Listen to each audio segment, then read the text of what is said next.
Hello everyone. देखिए, आज हम डिस्कस करते हैं राइट हैंड लिमिट और लेफ्ट हैंड लिमिट के बारे में। जैसे कि मैंने आपको बताया, ये पूरा syllabus CSI, net, JRF, IIT, jam और गेट के पॉइंट ऑफ व्यू से है। जितने भी एग्जाम्स हैं ये कम्पिटिटिव, इनमें जो सिलेबस आता है वो हम यहाँ पर कवर कर रहे हैं। ठीक है, तो मैंने इससे पहले काफ़ी लेक्चर्स को अपलोड किया है, जाके आप देख सकते हैं सारी वीडियोज़ को। अभी आज हम बात करेंगे right hand limit and left hand limit के बारे में, कि इसे कैसे फाइंड करते हैं और क्या होती है।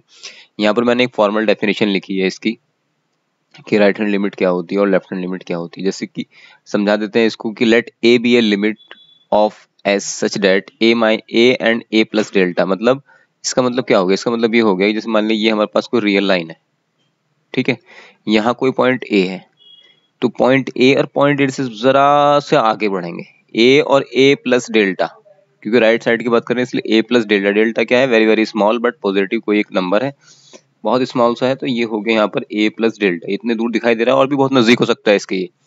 Okay, and a plus delta intersection s is infinite. मतलब ये वाली जो नेबरहुड है, मतलब a और a प्लस डेल्टा और इंटरसेक्शन करते हैं इसके साथ, तो इसके अंदर अनकाउंटेबल नंबर ऑफ पॉइंट्स होने चाहिए, इनफाइनाइट नंबर ऑफ पॉइंट होने चाहिए for all delta positive. We say f has right hand limit. Right hand limit की बात कर रहे हैं यहाँ पर। If for any epsilon there exists delta positive such that fx1 minus fx2 less than epsilon for all x1 x2 belongs to that neighborhood a plus delta intersection s and denoted by limit x tends to a from positive side f of x। Okay, तो ये कहलाता है definition of right hand limit. मतलब क्या हो रहा है इसके, मैं आपको एक सिंपल वे में समझा देता हूँ बिल्कुल, कि कोई हमने ऐसे लाइन ड्रॉ करी है, ये हमारे पास मान लिया कोई कार्टेशियन प्लेन है, ठीक है। हमें पॉइंट ए के ऊपर लिमिट फाइंड करनी है, राइट हैंड लिमिट फाइंड करनी है, लेफ्ट हैंड लिमिट फाइंड करनी है। पहले हम बात कर लेते हैं राइट हैंड लिमिट की। तो इस पॉइंट ए के ऊपर मान लीजिए, ए का मतलब 2 3 कोई भी नंबर हो सकता है, इस पे लिमिट फाइंड करनी है, राइट हैंड लिमिट। तो इससे थोड़ा सा आगे चले हम, ठीक है। इससे थोड़ा सा आगे चलने से यहाँ पर जो इसका फंक्शन बन रहा था, ये वाला फंक्शन, इसके करस्पॉन्डिंग जो एफ ऑफ, मान लीजिए ये वाला पॉइंट x1 था और ये वाला पॉइंट x2 था, इसके करस्पॉन्डिंग जो यहाँ पर ये पॉइंट्स मिल रहे थे आपको, ये वाले पॉइंट्स, ये वाले दोनों पॉइंट्स, तो ये कह रहा है कि f of x1 minus f of x2 less than epsilon. Epsilon कोई एक वेरी वेरी स्मॉल नंबर है, ये मतलब इन दोनों की इमेजेस का डिफरेंस को हम आर्बिट्री रूप से कम कर पाए फॉर ऑल x1 x2, जब x1 x2 इस नेबरहुड से आ रहा हूँ, जो नेबरहुड आपने डिसाइड किया है a से लेके a प्लस डेल्टा तक, ठीक है। तो हम कहेंगे कि जैसे जैसे हमारे पास a और a प्लस डेल्टा के अंदर जो दो पॉइंट उठाए हमने, उनकी नेबरहुड मतलब x1 x2 belongs to a और a plus delta intersection s, मतलब इस नेबरहुड से बिलोंग कर रहे हैं। तो क्रॉसपॉन्डिंग जो इमेजेस हैं x1 x2 की इमेजेस को हम आर्बिट्री रूप से कम कर सकते हैं, मतलब वे दोनों दूसरे के वेरी वेरी क्लोज हो सकते हैं, ठीक है। आ जाएं अगर, तो हम कहेंगे लिमिट एग्जिस्ट कर रही है from x tend to a positive तक हम चल रहे हैं तब, okay, of the function fx। ये ऐसे कह सकते हैं कि for all sequence an tending to 0 where an को सीक्वेंस उठाई हमने कहाँ से? इस वाली नेबरहुड से, जो नेबरहुड में डिसाइड की थी a से a प्लस डेल्टा तक, इस यहाँ से एक सीक्वेंस उठाई है। And an tending to 0 f of xn, ये an है, f ऑफ xn की वैल्यू आ रही है, वो किसी एक नंबर l की तरफ को टेंड कर रही है। तो हम कहेंगे कि लिमिट एग्जिस्ट कर रही है, राइट हैंड लिमिट एग्जिस्ट कर रही है of the function fx from x tends to a positive f of x equal to l, ठीक है। मतलब l कहीं यहाँ पर रहा होगा भाई, ये l यहाँ पर होता है बीच में, बेसिकली यहाँ पर। जैसे जैसे हम यहाँ पर a से a प्लस डेल्टा के बीच में दो पॉइंट उठाए, उनके करस्पॉन्डिंग जो इमेजेस हैं उनका डिफरेंस आर्बिट्रेरी रूप से हम कम कर सकते हैं, ठीक है। ये तो एक फॉर्मल डेफिनेशन हो गई है। फाइंड कैसे करते हैं वो हम आगे एग्जाम्पल में देखेंगे इसको। इसी तरह से सेम हमारे पास लेफ्ट हैंड लिमिट का कॉन्सेप्ट है।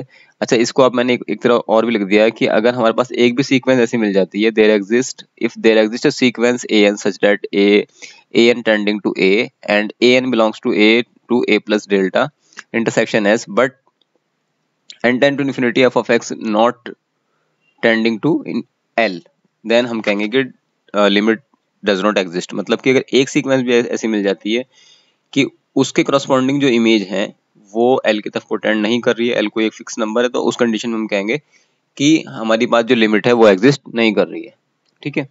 अब लेफ्ट हैंड लिमिट की बात करते हैं। बिल्कुल सेम वही प्रोसीजर है, बस अभी हम थोड़ा सा ए से आगे की तरफ को हमने मूव किया था, यहाँ ए पॉइंट है कोई, इससे आगे तो मूव किया था, अब हम थोड़ा पीछे चले जाते हैं, यहाँ हो गया A minus delta, where delta is very very small but positive, we say f has left hand limit if for any epsilon positive there exists delta such that f of x1 minus f of x2 less than delta less than epsilon for all x1 x2 belongs to the this neighborhood a minus delta to delta a minus delta to a. Okay, intersection s denoted by a tending to a minus f of x. ठीक है, ये हमारी left hand limit कहलाती है। मतलब left जिस point पे find करनी थी उससे थोड़ा सा लेफ्ट में गए, लेफ्ट में जाने के बाद उनकी मतलब लेफ्ट से इतना लेफ्ट में गए ए माइनस डेल्टा मतलब ए से थोड़ा सा कम। ठीक है, उसके बाद उनकी करस्पॉन्डिंग जो इमेजेस थी वो देखा हमने, वो उनके बीच का डिफरेंस आर्बिट्री रूप से हम कम कर पा रहे हैं। तो मतलब हर एक डेल्टा के लिए एक एप्सिलॉन जरूर ऐसा एग्जिस्ट कर जाएगा जो पॉजिटिव होगा। ठीक है, सच डेट वो इस कंडीशन को फुलफिल करेगा, A F of x1 minus F of x2 less than epsilon. Okay, ये एक फॉर्मल डेफिनेशन है, आपको घबराने की बात नहीं है। हम फाइंड कैसे करते हैं वो हम एग्जांपल से अभी देखने जा रहे हैं इसको। ये कुछ नोट्स मैंने लिख दिए यहाँ पर। ये सेम उस तरह का एक नोट है कि if for all a n tending to a and a n belongs to a minus delta to a intersection s and n tending to infinity a n equal to l. ठीक है, तो हम कहेंगे कि limit exist कर रही है। और अगर right hand limit and left hand limit both are exist करती हैं एंड बोथ आर इक्वल, तो हम कहते हैं कि फंक्शन की लिमिट एग्जिस्ट कर रही है। मान लिया एक लिमिट एग्जिस्ट कर रही है, दूसरी एग्जिस्ट नहीं, राइट हैंड एग्जिस्ट कर रही है, लेफ्ट हैंड एग्जिस्ट नहीं कर रही है। और अगर दोनों भी एग्जिस्ट कर रही हैं और दोनों इक्वल नहीं है तो हम कहेंगे कि लिमिट एग्जिस्ट नहीं करती है ऑफ द फंक्शन की।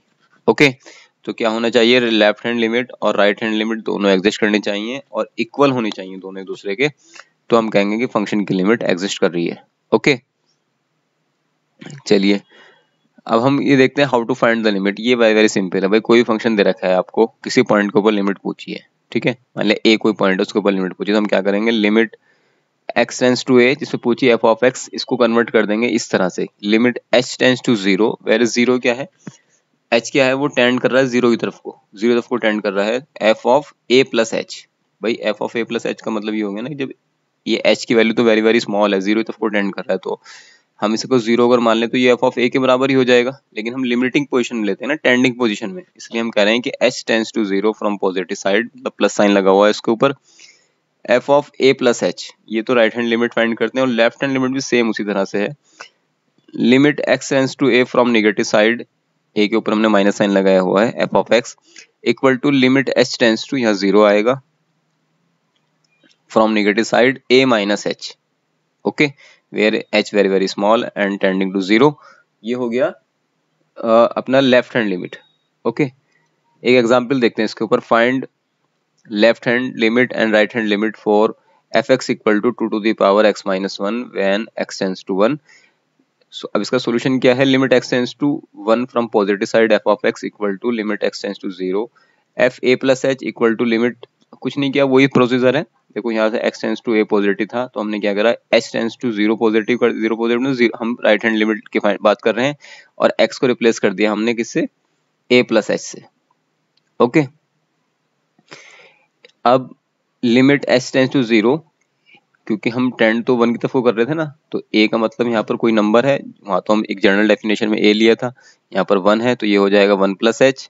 ओके, अब ये जो फंक्शन है हमारा 2 की पावर x माइनस 1, वहां पर पुट कर दो, x यहाँ पर कितना 1 प्लस h पुट किया तो यहाँ 1 से 1 कैंसिल हो जाएगा, ये 1 upon h, limit x tends to 0, 1 upon 0 मतलब इन्फिनिटी, 2 की पावर इन्फिनिटी मतलब आगे इन्फिनिटी।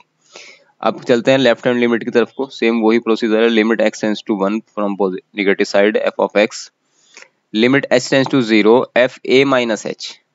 ठीक है, यहाँ पर a माइनस h करेंगे, वहां पर a प्लस h किया था, फिर से वही करेंगे, लिमिट h टेंस टू 0, अब a की जगह तो यहाँ पर हमारे पास 1 गिवन है तो 1 रख दिया, 1 माइनस h। सो ये हो गया limit h tends to 0 from negative side 1 upon 2 to the power 1 minus h, मतलब x की जगह पर रख दिया 1 माइनस h माइनस 1, ये फिर 1 से 1 कैंसिल, नीचे हो गया माइनस h, तो ये कितना हो जाएगा, ये हो जाएगा 2 टू द पावर माइनस के 1 अपॉन h, लिमिट पुट करेंगे 1 अपॉन h 1 अपॉन 0 इन्फिनिटी, तो 2 to the power minus infinity हो जाएगा जो कि 0 के बराबर होता है। तो राइट हैंड लिमिट आ गई माइनस इन्फिनिटी और लेफ्ट हैंड लिमिट आ गई हमारी 0, तो लिमिट डज नॉट एग्जिस्ट, लेकिन अलग अलग लिमिट इनकी, एक आ गई हमारे पास इन्फिनिटी प्लस इन्फिनिटी और दूसरी आ गई 0। तो ये प्रोसीजर था लिमिट फाइंड करने का, अगर दोनों बराबर आ जाती तो हम कहते हैं लिमिट हमारी एग्जिस्ट करती है।